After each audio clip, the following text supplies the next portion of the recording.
വിശുദ്ധ ഖുർആനിൽ അല്ലാഹു സുബ്ഹാനഹു വ തആല 3 തവണ പ്രത്യേകമായി പരാമർശിച്ച മനുഷ്യനോട് ഏറ്റവും കൂടുതൽ സാദൃശ്യമുള്ള സസ്തനിയായ ഒരു മൃഗമാണ്, ഒരു ജീവിയാണ് കുരങ്ങൻ.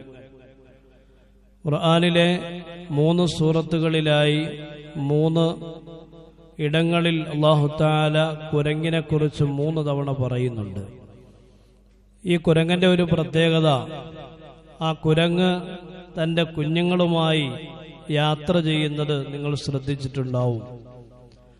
ആ കുരങ്ങ് അതിന്റെ കുഞ്ഞുങ്ങളുമായി യാത്ര ചെയ്യുമ്പോൾ തള്ളക്കുരങ്ങിനെ അതിന്റെ കുഞ്ഞുങ്ങൾ കെട്ടിപ്പിടിച്ചുകൊണ്ടാണ് യാത്ര ചെയ്യുക. തള്ളക്കുരങ്ങിനെ കുഞ്ഞുങ്ങളാണ് കെട്ടിപ്പിടിക്കുക. ഇതിന് ഭാരതീയ ചിന്തയിൽ പറയുന്ന ഒരു പേര് മർക്കട കിശോര ന്യായം എന്നാണ്. മർക്കട കിശോര ന്യായം. കുഞ്ഞു കുരങ്ങുകൾ തള്ളക്കുരങ്ങിനെ കെട്ടിപ്പിടിച്ച് യാത്ര ചെയ്യുന്നു. ഇതൊരു അപകടകരമായ യാത്രയാണ്. കാരണം പലപ്പോഴും കുഞ്ഞുങ്ങളിൽ നിന്ന് അശ്രദ്ധയുണ്ടാവാം, ഏതെങ്കിലും രീതിയിലുള്ള പാളിച്ചകളുണ്ടാവാം. അങ്ങനെ പാളിച്ച ഉണ്ടായാൽ സ്വാഭാവികമായും നിലത്ത് വീണ് ചാകുന്നത് കുഞ്ഞുങ്ങൾ തന്നെയായിരിക്കും. അതേസമയം നമ്മുടെ വീടുകളിൽ നിന്ന് ധാരാളമായി നാം വളർത്തുന്ന മക്കളെക്കാളും പൈസ കൊടുത്ത്, ചെലവ് കൊടുത്ത്, കുളിപ്പിച്ച്, മുടിയൊക്കെ വെട്ടിച്ച്, മക്കളുടെ മുടി വെട്ടിക്കാൻ നമുക്ക് സമയമില്ല, പക്ഷെ നാം നമ്മുടെ വീട്ടിൽ വളർത്തുന്ന പൂച്ചയുടെ മുടി വെട്ടിക്കും. അതിനെന്തെങ്കിലും അസുഖം വന്നാൽ ഓടി ആശുപത്രിയിലേക്ക് കൊണ്ടുപോകും. വല്ലാത്ത സുരക്ഷയാണ്.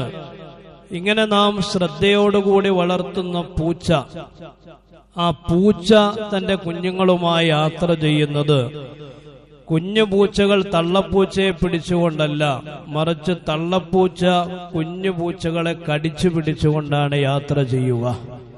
ഇതാണ് ഏറ്റവും സുരക്ഷിതമായ യാത്ര. തള്ളയുടെ വായ്ക്കുള്ളിലാണ് കുഞ്ഞുങ്ങൾ.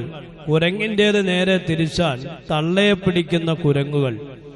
ഈ പൂച്ച യാത്ര ചെയ്യുന്നതിനെ, തന്റെ കുഞ്ഞുങ്ങളെ കടിച്ചു പിടിച്ചുകൊണ്ട് യാത്ര ചെയ്യുന്ന ഈ പൂച്ചയുടെ സഞ്ചാരത്തെക്കുറിച്ച് ഭാരത ചിന്തയിൽ പറയപ്പെടുന്നത് മാർജാര കിശോര ന്യായം എന്നാണ്. യഥാർത്ഥത്തിൽ ഏറ്റവും സുരക്ഷിതമായ യാത്ര ഇതാണ്.